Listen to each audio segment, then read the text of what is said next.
Good evening. ఇవాళ current affairs చూసేద్దాం మనం.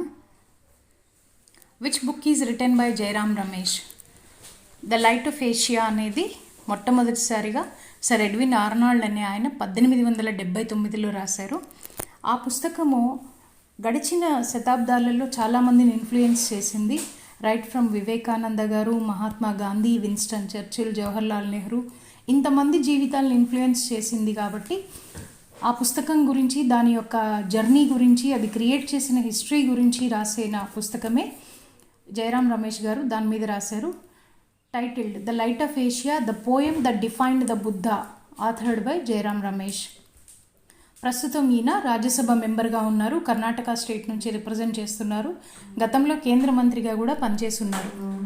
ఇతర పుస్తకాలు జయరామ్ రమేష్ గారు రాసినవి ఏంటి అంటే ఇందిరాగాంధీ, ఏ life in nature, intertwined lives, PN Haksar and Indira Gandhi, A chequered brilliance, the many lives of VK Krishna Menon. ఇది ఆయన రాసినటువంటి లాస్ట్ పుస్తకం. దానికి ఆయనకు అవార్డు కూడా వచ్చింది. ఆ అవార్డు పేరేంటి అంటే Kamaladevi Chattopadhyay NIF book prize 2020. What is Kamaladevi Chattopadhyay? NIF means new India foundation book praise.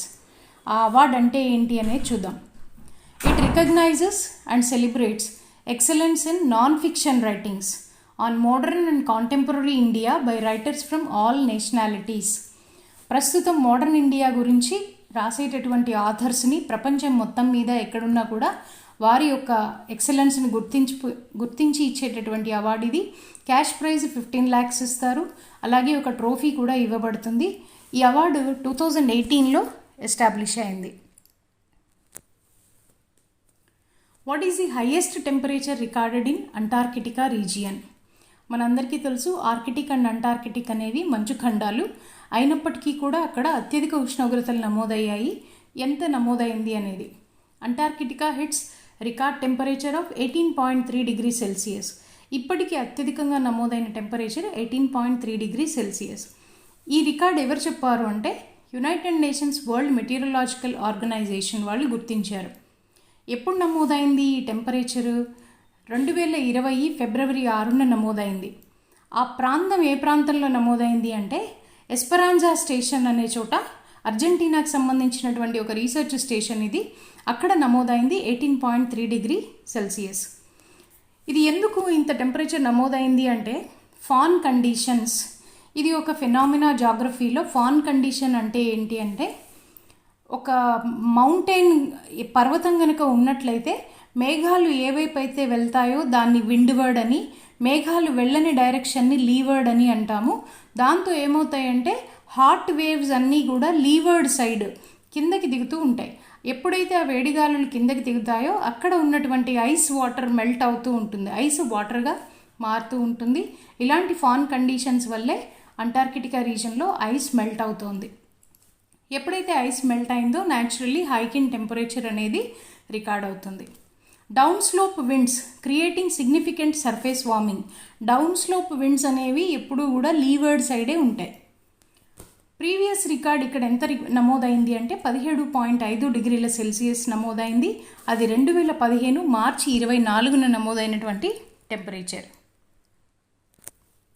What are the key findings of inequality virus report 2021? ఈ ఇన్ఈక్వాలిటీ వైరస్ రిపోర్ట్ అనే దానిని ఎవరు తయారు చేశారు? ఇది ఏం చెప్తుంది? Ever since COVID-19 pandemic started, deaths from hunger are outpacing the SARS-CoV-2 virus. COVID-19 వచ్చిన దగ్గర నుంచి కోవిడ్ వైరస్ వచ్చి చచ్చిపోయే వాళ్ళకంటే కూడా ఆకలితో చచ్చిపోయే వాళ్ళ సంఖ్య ఎక్కువగా ఉంది. ఎంతమంది చనిపోతున్నారు ప్రపంచంలో అంటే నిమిషానికి 7 చచ్చిపోతున్నారట. ఈ రిపోర్ట్ ఎవరిచ్చారు అంటే ఆక్స్ఫామ్ అనేటటువంటి ఒక ఆర్గనైజేషన్ వాళ్ళు రూపొందించినటువంటి రిపోర్ట్. 11 మంది చచ్చిపోతున్నారు ప్రతి నిమిషానికి అతి తీవ్రమైన ఆకలితోటి. ఆ ఆకలిలో ఇంకా 3 ఉన్నాయి. 3 Cల వల్ల కూడా చచ్చిపోతున్నారు. కాన్ఫ్లిక్ట్ అంటే వివాదాస్పదం, COVID-19 virus are climate crisis, అత్యధికమైన ఉష్ణోగ్రతలు కావచ్చు, అత్యల్పమైన ఉష్ణోగ్రతలు కూడా కావచ్చు. ఈ 3 Cల వల్ల కూడా 11 మంది నిమిషానికి చనిపోతున్నారు. 3 seas have pushed more than 5,20,000 people to brink of starvation. ఆకలితో అలమటించే దశకి తీసుకొచ్చినవి ఏవి అంటే ఈ 3 seas. Approximately 5,20,000 people are starving in the world. 155 million people across the world are now living in crisis levels of food insecurity. ఆహార భద్రత లేకుండా ఉన్న వాళ్ళైతే మాత్రం 155 మిలియన్ల మంది ఉన్నారు. గతంలో ఉన్నటువంటి 20 మిలియన్లను ఇది 155 మిలియన్లుగా పెంచింది.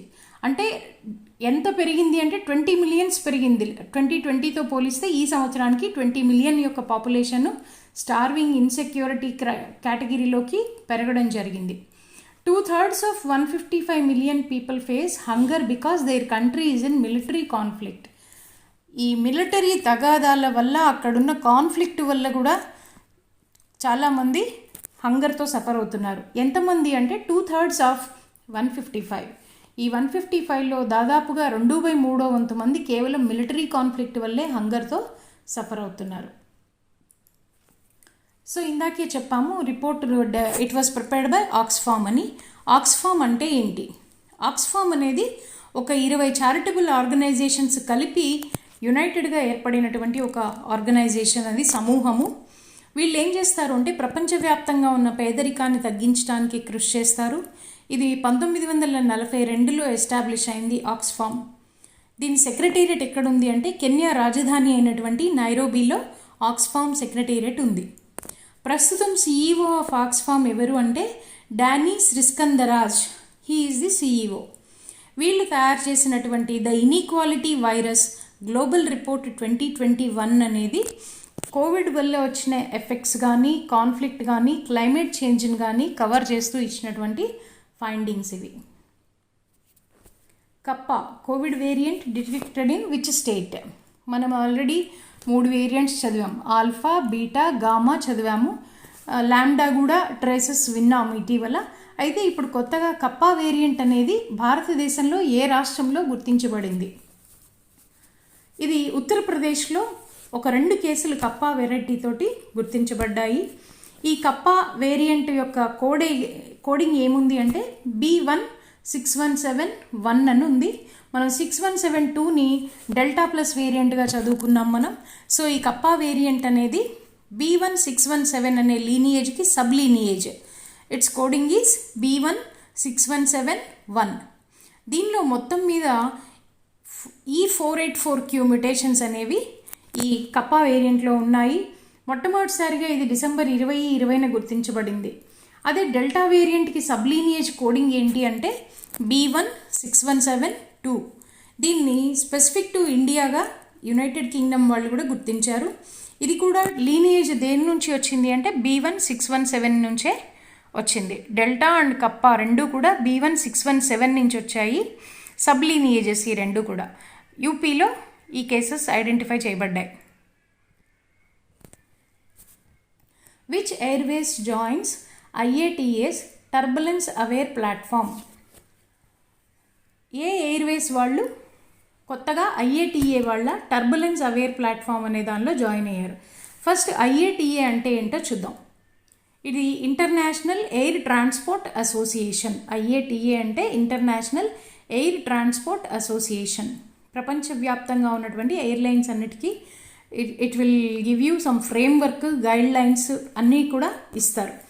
ఈ టర్బులెన్స్ అంటే సడన్గా అన్ఎక్స్పెక్టెడ్ మూమెంట్ అలా వచ్చినప్పుడు ఎక్కువగా ఇంజురీస్ జరుగుతూ ఉంటాయి. ఏరోప్లేన్లో ఉన్న క్రూకి జరుగుతాయి, పాసింజర్స్కి జరుగుతాయి. హౌ టు అవాయిడ్ దట్, ఒకవేళ వస్తే దాన్ని ఎలాగా అధిగమించాలి, ఇలాంటి అవేర్నెస్ క్రియేట్ చేసే ప్లాట్ఫామ్ ఒక దానిని IATA ఫ్లోట్ చేసింది. దీనిలో కొత్తగా జాయిన్ అయినటువంటి దేశం ఏది అంటే Qatar. Qatar Airways will be the first airline in Middle East. Middle ఈస్ట్లో మొట్టమొదటి దేశం అనమాట IATA టర్బులెన్స్ అవేర్లో జాయిన్ అవ్వడానికి. ఇది ఏం చేస్తుంది అంటే it helps airlines to mitigate the impact of turbulence. అలాంటి సడన్ మూమెంట్ వచ్చినప్పుడు దాని నుంచి వచ్చే ఇబ్బందుల్ని ఎలా తగ్గించాలి అనేటటువంటి ట్రైనింగ్ని వీళ్ళు ఇస్తారు ఇక్కడ. Turbulence is cause of passenger and crew injuries and high fuel cost.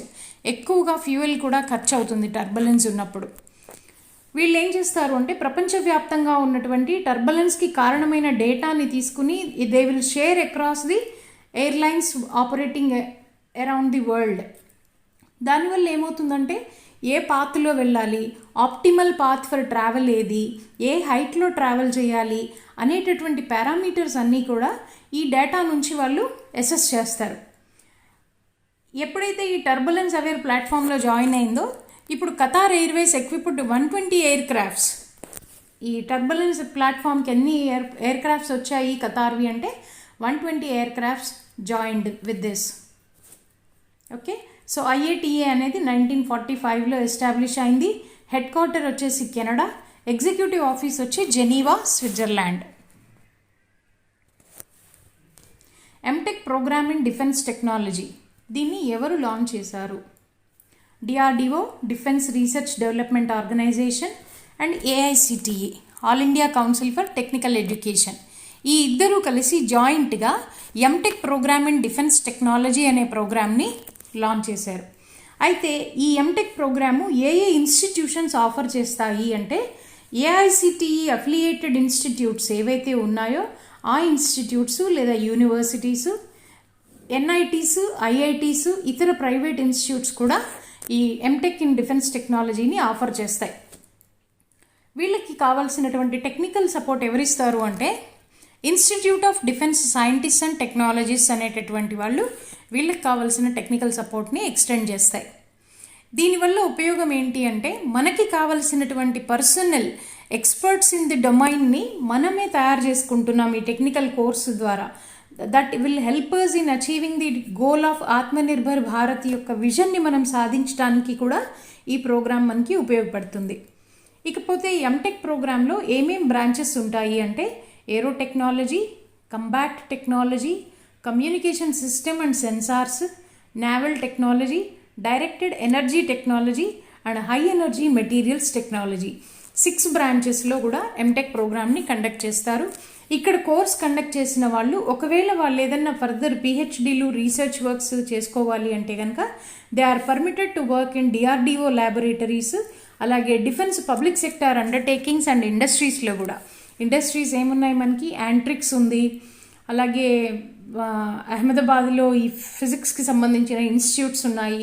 ఇలాంటి వాటిల్లో they can carry on their thesis వర్క్ని అక్కడ కంప్లీట్ చేసుకోవచ్చు. What are the changes in agriculture infrastructure fund? So agriculture రంగానికి సంబంధించి ఇన్ఫ్రాస్ట్రక్చర్ అంటే జనరల్గా మనకి ఏముంటాయి, గోడౌన్లు ఉంటాయి, గ్రేడింగ్ సార్టింగ్కి కావాల్సినటువంటి ఫెసిలిటీస్ ఉంటాయి, కోల్డ్ స్టోరేజ్ ఉంటాయి. ఇలాంటి వాటికి ఫండింగ్ చేస్తుంది గవర్నమెంట్. అయితే ఆ స్కీమ్లో కొన్ని మార్పులు తీసుకొచ్చారు. ఆ మోడిఫికేషన్స్ ఏంటి, ఎప్పుడు అప్రూవ్ చేశారు అంటే జూలై 8న అప్రూవ్ చేశారు. ఈ మార్పుల యొక్క ఉద్దేశం ఏంటంటే 1,00,000 కోట్ల రూపాయలు అదనంగా రుణాన్ని అండర్ అగ్రికల్చర్ ఇన్ఫ్రాస్ట్రక్చర్ ఫండ్ కింద ఇస్తారు. ఎవరెవరు ఈ రుణాన్ని పొందడానికి అర్హులు అంటే SHG groups, individual beneficiaries and farmers groups. ఈ agricultural produce marketing market committees కూడా లోన్ తీసుకోవడానికి దీని కింద అర్హత ఉంది. ఎవరికైనా సరే మ్యాక్సిమం 2 కోట్ల వరకు రుణాన్ని ఇస్తారు. ఇలా పొందినటువంటి 2 crores రుణం మీద ఇంట్రెస్ట్ సబ్వెన్షన్ ఎంత పర్సంటేజ్ అంటే 3% ఆఫ్ ఇంట్రెస్ట్ సబ్వెన్షన్ కూడా దీనికి ఉంటుంది. ఈ లోన్ని దేనికి ఖర్చు పెట్టాలి వాళ్ళు? కోల్డ్ స్టోరేజ్ కానీ, సార్టింగ్ కానీ, గ్రేడింగ్ కానీ, ఎస్ఏయింగ్ యూనిట్స్ కానీ పెట్టుకోవడానికి మాత్రమే ఈ 2 crores లోన్ అనేది అందుతుంది. గతంలో ఇది తిరిగి చెల్లించడానికి ఉన్న గడువు 4 సంవత్సరాలు, బట్ ఇప్పుడు దీనిని 6 సంవత్సరాలకి తిరిగి చెల్లించే కాలాన్ని ఎక్స్టెండ్ చేయడం జరిగింది. అంటే 20, 25, 26 సంవత్సరాల వరకు కూడా రీపేమెంట్కి టైం ఉంది. ఓవరాల్ పీరియడ్ గతంలో ఉన్న 10 సంవత్సరాల నుంచి ఇప్పుడు 3 సంవత్సరాలు పెంచి 13 సంవత్సరాల కాలపరిమితిని దీనికి కల్పించారు. అంటే the scheme is valid up to or in force up to 2032 నుంచి 33 years వరకు కూడా ఇది ఫోర్స్లో ఉంటుంది. ప్రైవేట్ సెక్టార్ ఎంటిటీ మ్యాక్సిమం ఎన్ని ప్రాజెక్ట్స్ పెట్టచ్చు అంటే 25 ప్రాజెక్ట్స్ పెట్టచ్చు. అంటే ఏంటంటే ఒక వ్యక్తి ఒక 2-3 చోట్ల ప్రాజెక్ట్స్ కట్టినప్పుడు అన్ని ప్రాజెక్ట్స్ కూడా ఈ ఇంట్రెస్ట్ సబ్వెన్షన్కి దీనికి ఎలిజిబిలిటీని పొందుతాయి. అయితే మ్యాక్సిమం ఎన్ని ప్రాజెక్ట్స్ పెట్టచ్చు ఒక ప్రైవేట్ ఎంటిటీ అంటే 25 డిఫరెంట్ ప్రాజెక్ట్స్ పెట్టుకోవచ్చు. ఈ పరిమితి అనేది స్టేట్ ఏజెన్సీస్కి వర్తించదు. What are the changes introduced in LIC? Life insurance కార్పొరేషన్లో తీసుకొచ్చినటువంటి చేంజెస్ ఏంటి? LIC is creating post for managing director and chief executive officer instead of having an executive chairman. గతంలో ఎల్ఐసికి ఎగ్జిక్యూటివ్ చైర్మన్ 4 మేనేజింగ్ డైరెక్టర్లు ఉండేవాళ్ళు. ఇప్పుడు ఆ ప్లేస్లో ఏం చేస్తున్నారు అంటే సిఈఓని, ఎండీని, ఫర్ మేనేజింగ్ డైరెక్టర్ అండ్ సిఈఓని తీసుకొస్తున్నారు, ఒక పోస్ట్ని క్రియేట్ చేశారు. ఇది ఎందుకు చేయాల్సి వచ్చింది అంటే LIC is going to be listed in SEBI, stock ఎక్స్చేంజ్లో లిస్టింగ్కి వెళ్ళబోతోంది. అది ఫస్ట్ టైం వెళ్ళబోతోంది. ఇది ఇప్పటి వరకు కూడా ఎల్ఐసి అనేది టోటల్గా స్టేట్ ఓన్డ్ కార్పొరేషన్, టోటల్గా మొత్తం అంతా కూడా గవర్నమెంట్ ఫండే, అది స్టేట్ ఓన్డ్ కాబట్టి ఫస్ట్ టైం పబ్లిక్ ఆఫర్కి వెళ్ళబోతోంది కాబట్టి దాన్ని ఇనీషియల్ పబ్లిక్ ఆఫరింగ్ అన్నాం. ఇనీషియల్ పబ్లిక్ ఆఫరింగ్కి వెళ్ళేవి ఏం చేస్తాయంటే అయితే కొత్తగా సెక్యూరిటీస్ని ఇష్యూ అన్నా చేయాలి, లేదు వాళ్ళకున్న సెక్యూరిటీస్నన్నా పబ్లిక్కి సేల్ చేయాలి. ఇది ఎందుకు చేయాల్సి వచ్చింది? Why LIC is going for initial public ఆఫరింగ్కి ఎందుకు వెళ్తుంది అంటే it is suffering with non performing assets issue. మనకి డౌట్ వస్తుంది, నాన్ పెర్ఫార్మింగ్ ఎసెట్స్ యూజువల్లీ మనం బ్యాంకింగ్ సెక్టార్లో వింటుంటాం కదా, దెన్ ఎల్ఐసికి కూడా నాన్ పెర్ఫార్మింగ్ ఎసెట్స్ ఇష్యూ ఏంటి అని. ఎల్ఐసి మేజర్ స్టేక్ ఎక్కడుంది అంటే ఐడిబిఐలో ఉంది తన ఇన్వెస్ట్మెంట్. ఈ ఐడిబిఐ అనేది ఆల్రెడీ నాన్ పెర్ఫార్మింగ్ ఎసెట్స్ సమస్యతో బాధపడుతుంది. సో హెన్స్ ఫోర్త్ ఎల్ఐసి కూడా దానివల్ల ఎఫెక్ట్ అయింది. రెండో పాయింట్ ఏంటంటే మన బడ్జెట్ స్పీచ్లో ఫినాన్స్ మినిస్టర్ నిర్మలా సీతారామన్ గారు ఏం చెప్పారు అంటే government is intending to mobilise 90,000 crore mobilise చేయాలని అనుకుంటున్నారు. అలాగే ఇంకొక 1.1 లక్ష కోట్లను కూడా ఇతర డిజిన్వెస్ట్మెంట్ కేటగిరీల ద్వారా పబ్లిక్ సెక్టార్ అండర్టేకింగ్స్ని వాటిని డిజిన్వెస్ట్ చేసి ఈ ఫండ్స్ రాబట్టాలి అని అనుకుంటున్నారు. ఎందుకని ఇది రాబట్టాలనుకుంటున్నారు అంటే we have huge fiscal deficit. Last year 7.8% ఉన్నటువంటి ఫిస్కల్ డెఫిసిట్ ఈ సంవత్సరం అది 11%కి చేరుకుంది. సో 11% ఆఫ్ ఫిస్కల్ డెఫిసిట్ని ఓవర్కమ్ అవ్వాలి అంటే ఫండ్స్ కావాలి కాబట్టి గవర్నమెంట్కి డిజిన్వెస్ట్మెంట్ పాలసీకి వెళ్తోంది. అండ్ అందులో భాగంగానే ఎల్ఐసిని స్టాక్ ఎక్స్చేంజ్లో ఇనీషియల్ పబ్లిక్ ఆఫరింగ్లో ప్లేస్ చేస్తున్నారు. సో ఇంకొక వెర్షన్ ఏంటి అంటే ఎప్పుడైతే ఎల్ఐసి సెబీకి దానికి తీసుకొస్తామో రెగ్యులర్గా క్వార్టర్లీ బ్యాలెన్స్ షీట్ ఇవ్వాలి, వాళ్ళ యొక్క ప్రాఫిట్స్ ఇవన్నీ కూడా లెక్క చూపించాల్సి ఉంటుంది. ఈ కొత్తగా క్రియేట్ చేయబడ్డటువంటి సిఈఓ అండ్ మేనేజింగ్ డైరెక్టర్ అనే పోస్ట్ ఏదైతే ఉందో దానికి అపాయింట్మెంట్ చేసేది ఎవరు అంటే he'll be appointed by the central government. Why changes are made in LIC? Just ఇప్పుడే డిస్కస్ చేసాం. LIC currently dealing with huge non performing assets. The rating agency Standards and Poor ఏం estimate వేసింది అంటే India's government fiscal deficit 11% of GDP ఉంది, last year 7.8% ఉంది. Government expects to mobilise 90,000 crore through sale in LIC and IDI bank. ఎల్ఐసిని IDI బ్యాంక్లో ఉన్న తన షేర్స్ని అమ్మడం ద్వారా గవర్నమెంట్ ఒక 90,000 కోట్లని ఆదాయంగా మార్చుకుని ఈ ఫిస్కల్ డెఫిసిట్ని తగ్గించుకోవాలి అని అనుకుంటుంది. అలాగే మరొక 1.2 లక్షల కోట్లను కూడా డిజిన్వెస్ట్మెంట్ ద్వారా ఆర్జించాలని అనుకుంటుంది. ఈ ఎల్ఐసిలో ఉన్నటువంటి కొంత భాగాన్ని ఇనీషియల్ పబ్లిక్ ఆఫరింగ్ కింద సెక్యూరిటీస్ని పబ్లిక్కి ఆఫర్ చేయడం ద్వారా they are going to mobilise the fund. At a glance ఈ స్క్రీన్లో ఒక 2 ఇష్యూస్ చూద్దాము. Kareena Kapoor Khan she announced her new book title Kareena Kapoor Khan's pregnancy bible. ఆవిడ క్యారింగ్లో ఉన్నప్పుడు ఎవరెవరైతే గైనకాలజిస్ట్ సలహాలు తీసుకున్నారో, డైటీషియన్ సలహాలు తీసుకున్నారో వాళ్ళ అన్నిటినీ కోడింగ్ చేస్తూ ఆవిడ రాసినటువంటి బుక్ అది కరీనా కపూర్ ఖాన్స్ ప్రెగ్నెన్సీ బైబిల్. ఈ పుస్తకాన్ని ఆవిడ తన 3rd చైల్డ్గా కూడా వర్ణించడం జరిగింది. కమింగ్ టు ఫెడరల్ బ్యాంక్, తనకి కొత్తగా ఎండి సిఈఓని నియమించుకుంది. ఆ వ్యక్తి పేరు శ్యామ్ శ్రీనివాసన్. శ్యామ్ శ్రీనివాసన్ అనే ఆయన ఫెడరల్ బ్యాంక్కి ఎండి అండ్ సిఈఓగా నియమితులు అవ్వడం ఇది 2nd టైం. గతంలో 2010లో కూడా ఈయన ఇదే బ్యాంక్కి ఎండి అండ్ సిఈఓగా యాక్ట్ చేస్తున్నారు. ఇప్పుడు కొత్తగా అఫీషియేట్ అయ్యేది ఎప్పటి నుంచి అంటే సెప్టెంబర్ 23rd అఫీషియేట్ అవుతారు. మళ్ళీ 24 ఇంకొక 2 సంవత్సరాల తర్వాత సెప్టెంబర్ 22కి ఆయన టెన్యూర్ కంప్లీట్ అవుతుంది. ఫెడరల్ బ్యాంక్ అనే హెడ్ క్వార్టర్స్ ఎక్కడున్నాయి అంటే కేరళలో ఉన్నటువంటి అలువా అనే ప్రాంతంలో ఉన్నాయి. Founder KP Hormis. ఇది 1931 ఏప్రిల్ 23న ఎస్టాబ్లిష్ అయింది Federal Bank. Who is CEO of ICC? Manu Sawhney అనే ఆయన ప్రస్తుతం సిఇఓగా ఉన్న ఆయన్ని రిమూవ్ చేయడం జరిగింది. ఆయన ప్లేస్లో Geoff Allardice will continue as a acting సిఇఓగా కంటిన్యూ అవుతారు. అలాగే గతంలో సాహ్ని ఎవరిని రీప్లేస్ చేశారు అంటే డేవ్ రిచర్డ్సన్ అనే ఆయన్ని 2019 వరల్డ్ కప్లో రీప్లేస్ చేసి వచ్చారు మను సాహ్ని. ఈయన మీద కొన్ని అభియోగాలు ఉన్న కారణంగా ఈయన్ని పదవీచ్యుతుల్ని చేయడం జరిగింది.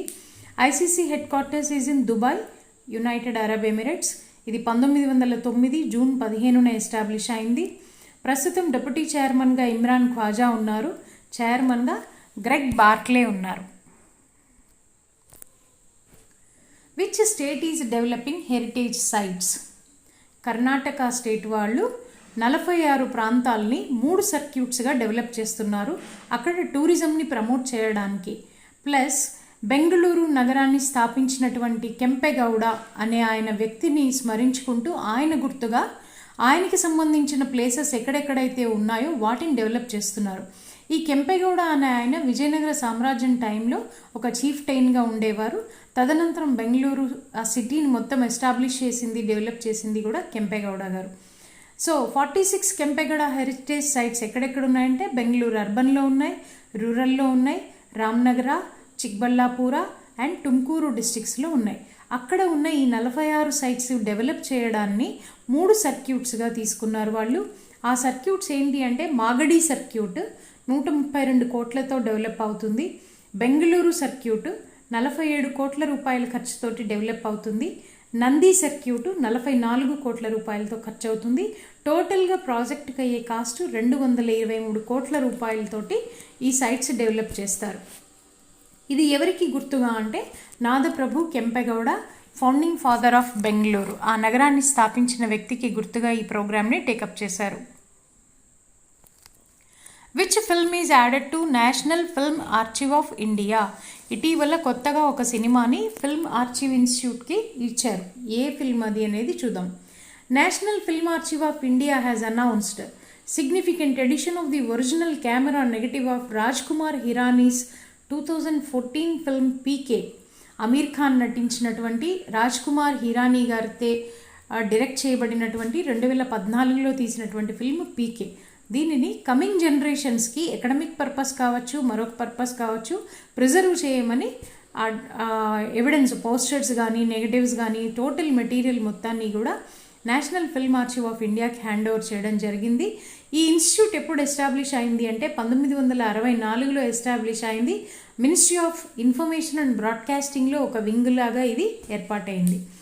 ఇదే రాజ్ హిరానీ గారి సినిమాలు ఇంతకుముందు ఆయన తీసినటువంటి మూవీస్ మరికొన్ని కూడా archive of India, national Film Archive of ఇండియాకి ఇచ్చారు. ఆ మూవీస్ ఏంటి అంటే మున్నాభాయి ఎంబీబీఎస్ 2003లో తీసిన మూవీ అది, లగే రహో మున్నాభాయ్ 2006, 3 ఇడియట్స్ 2009.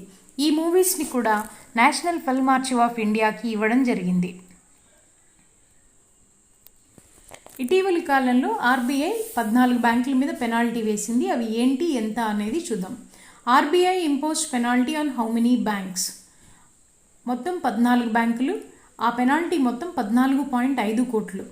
అత్యధికంగా పెనాల్టీ విధించిన అమౌంట్ 2 కోట్లు, అది కూడా బ్యాంక్ ఆఫ్ బరోడా వారికి విధించారు. అండ్ ద లీస్ట్ పెనాల్టీ వచ్చి 50 lakhs, అది స్టేట్ బ్యాంక్ ఆఫ్ ఇండియాకి విధించారు. ఈ రెండు పోతే మిగిలినటువంటి 12 బ్యాంక్స్ కూడా ఒక్కొక్క దానికి ₹1,00,00,000 చొప్పున 1 crore చొప్పున పెనాల్టీ విధించబడింది. ఆ 12 ఏంటవి అంటే Bandhan Bank, Bank of Maharashtra, Central Bank of India, Credit Suisse AG, Indian Bank, IndusInd Bank, Karnataka Bank, Karur Vysya Bank, Punjab and Sindh Bank, South Indian Bank, Jammu Kashmir Bank and Utkarsh Small Finance Bank. వీటన్నిటికీ కూడా 1 crore rupees ఆఫ్ పెనాల్టీని impose చేయడం జరిగింది. ఎందుకు impose చేశారు అంటే ఏవైతే తను డైరెక్షన్స్ ఇచ్చిందో ఈ బ్యాంక్స్కి ఇంప్లిమెంట్ చేయమని, వాళ్ళు ఇంప్లిమెంట్ చేయనందువల్ల non compliance of the directions given by RBI, ఈ కారణం చేత ఈ పెనాల్టీని ఇంపోజ్ చేయడం జరిగింది. Who won 2021 Scripps National Spelling Bee programme. So 2021లో జరిగినటువంటి Scripps National Spelling Bee programme winner ఎవరు? Zaila Avant-garde. ఈమె African American, New Orleans state Louisiana నుంచి ఈ సంవత్సరం విన్నర్గా నిలిచారు. ఈమె first African American contestant to win the prestigious competition in its 93 years history. ఈ స్క్రిప్స్ నేషనల్ స్పెల్లింగ్ బీ చరిత్రలో గత 93 సంవత్సరాలలో మొట్టమొదటి ఆఫ్రికన్ అమెరికన్ ఎవరైతే విజేతగా నిలిచారో ఆమె జైలా అవాంట్ గాడే. ఈమె లాస్ట్ రౌండ్లో లాస్ట్ వర్డ్ ఏది చెప్పి ప్రైజ్ మనీ గెలుచుకున్నారు అంటే ముర్రాయా. ఇది ఒక ప్లాంట్, ట్రాపికల్ ఏషియాటిక్ ఆస్ట్రేలియాలో ఉంటుంది. చూడడానికి నైట్ క్వీన్ లాగా ఉంటుంది, వైట్ ఫ్లవర్స్ ఉంటాయి. అది ఈమె గెలుచుకున్న ప్రైజ్ మనీ ఎంత అంటే $50,000 ప్రైజ్ మనీని మురాయా అనే పదంని స్పెల్ చేసి గెలుచుకున్నారు. రెండో స్థానంలో వచ్చిన వారు ఎవరు అంటే Chaitra Tummala. She Indian origin girl from San Francisco. Third ప్లేస్లో ఉన్నది కూడా Indian origin Bhavana Madini from New York. అయితే Scripps National Spelling Bee programme అనేది ఎవ్రీ ఇయర్ కండక్ట్ చేస్తారు. ఇది ఎవరికి కండక్ట్ చేస్తారు అంటే children of South Asian descent, దక్షిణాసియా దేశాల నుంచి తమ ఆరిజిన్ ఉన్న వాళ్ళకి కండక్ట్ చేస్తారు. యునైటెడ్ స్టేట్స్లో జరుగుతుంది ఈ ప్రోగ్రామ్, ఎవ్రీ ఇయర్ జరుగుతుంది. Which day is observed as national fish farmers day. జాతీయ మత్స్యకార దినోత్సవంగా ఏ డేని మనం పాటిస్తాం? July 10th is celebrated as national fish farmers day. ఎందుకు అని కనుక అంటే ఒక ఇద్దరు సైంటిస్టులు కొత్తగా వాళ్ళ యొక్క ఈ ఆక్వాకల్చర్లో ఉన్నటువంటి చేపలు, రొయ్యలు వీటన్నిటికీ కొత్త బ్రీడింగ్ టెక్నాలజీని కనుక్కున్నారు, అలాగే ఇంప్లిమెంట్ కూడా చేశారు. వారిద్దరూ ఎవరు అంటే doctor KH Ali Kunhi and doctor HL Chaudhary. Blue రెవల్యూషన్కి పితామహుల్ లాంటి వాళ్ళు వీళ్ళు. కాబట్టి ఆ ఇన్సిడెంట్ జరిగింది 10th July 1957లో జరిగింది. కాబట్టి అందుకు గుర్తుగా they celebrate every year 10th July as national fish farmers day. ఈ సంవత్సరం మనం జరుపుకుంటున్నటువంటిది 21st national fish farmers day. What is power salute initiative? ఈ పవర్ సెల్యూట్ ఇనిషియేటివ్ అనేది ఏంటి అంటే third largest private lender bank ఇండియాలో యాక్సిస్ బ్యాంక్ ఏదైతే ఉందో వీరు ఇండియన్ ఆర్మీకి డిఫెన్స్ సర్వీస్ శాలరీ ప్యాకేజ్ని ఒకదాన్ని ఇస్తాము అని ఒక మెమొరాండమ్ ఆఫ్ అండర్స్టాండింగ్ ఏర్పరచుకున్నారు. ఆ మెమొరాండమ్ ఆఫ్ అండర్స్టాండింగ్ ప్రకారము సర్వింగ్ పర్సనల్కి, రిటైర్డ్ అయిన పర్సనల్కి కూడా వీళ్ళు ఒక శాలరీ ప్యాకేజ్ని ఇస్తారు. ఆ ఇనిషియేటివ్కే పేరేంటి అంటే పవర్ సెల్యూట్ ఇనిషియేటివ్ అని పేరు. రిటైర్ అయిన వాళ్ళు అలాగే వర్కింగ్ పర్సనల్ కూడా ఈ స్కీమ్ కింద కవర్ అవుతారు. వీళ్ళు పర్సనల్ యాక్సిడెంట్ కవర్గా 56 లక్షల రూపాయలని ఆర్మీ పర్సనల్కి ఇస్తున్నారు. అడిషనల్గా 8 లక్షల రూపాయలు ఎడ్యుకేషన్ గ్రాంట్ ఇస్తారు. పర్మనెంట్ డిజబిలిటీ, యాక్సిడెంట్లో పూర్తిగా అంగవైకల్యం కనుక జరిగినట్లయితే 46 lakhs ఇన్సూరెన్స్ బెనిఫిట్ కవర్ అవుతుంది. అదే పర్మనెంట్ పార్షియల్ డిజబిలిటీ, పాక్షికంగా డిజబిలిటీ జరిగినట్లయితే అప్పుడు కూడా 46 లక్షలు ఇస్తారు.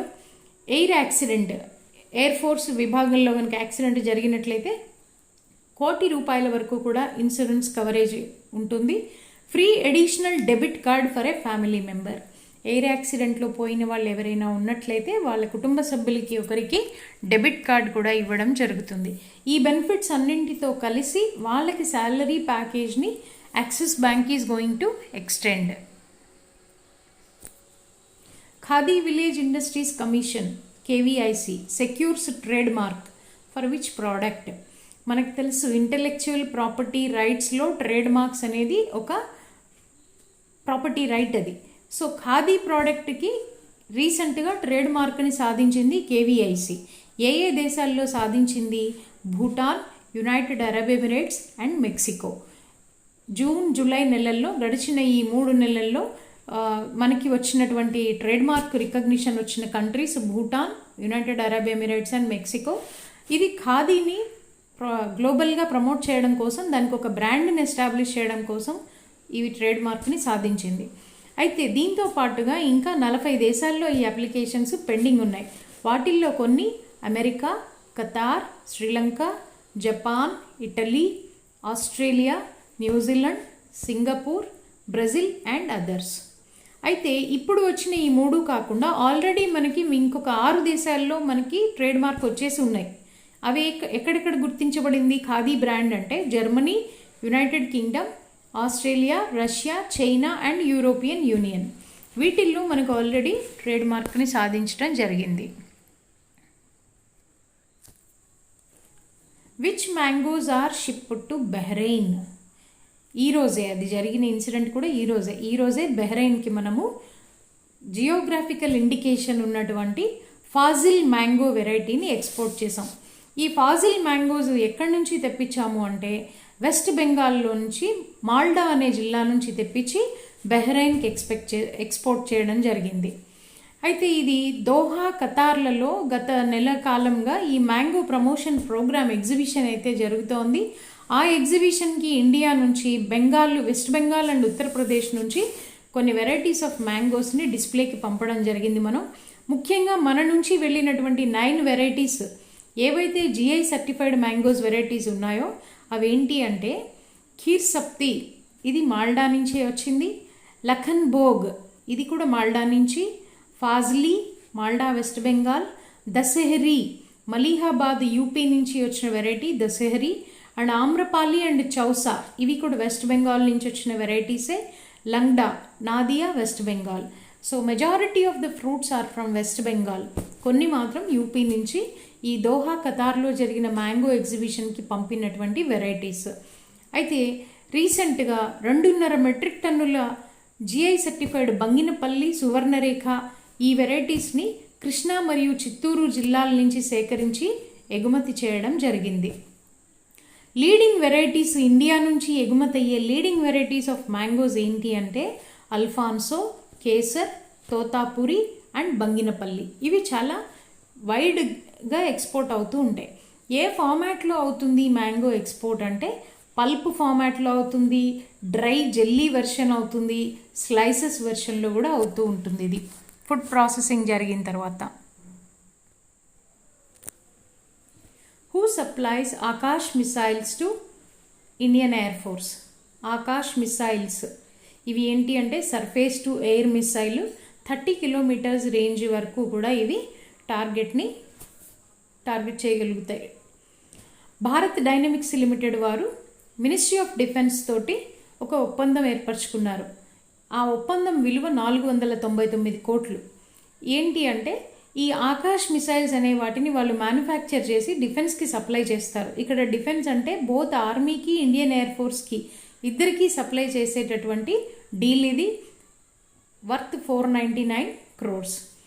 ఇది medium range mobile surface to air missile system. యాక్చువల్గా డెవలప్ చేసింది ఏ ప్రోగ్రాంలో డెవలప్ చేశారు అంటే ఇంటిగ్రేటెడ్ గైడెడ్ మిసైల్ డెవలప్మెంట్ ప్రోగ్రాంలో భాగంగా ఆకాష్ మిసైల్ని డెవలప్ చేయడం జరిగింది.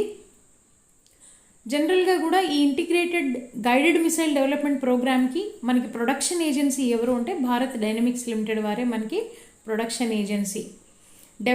కాన్సెప్ట్ని అంతా డెవలప్ చేసింది డిఆర్డిఓ, మ్యానుఫ్యాక్చరింగ్ చేసి అందించేది మాత్రం BDL. Thank you. Hope it was helpful for you.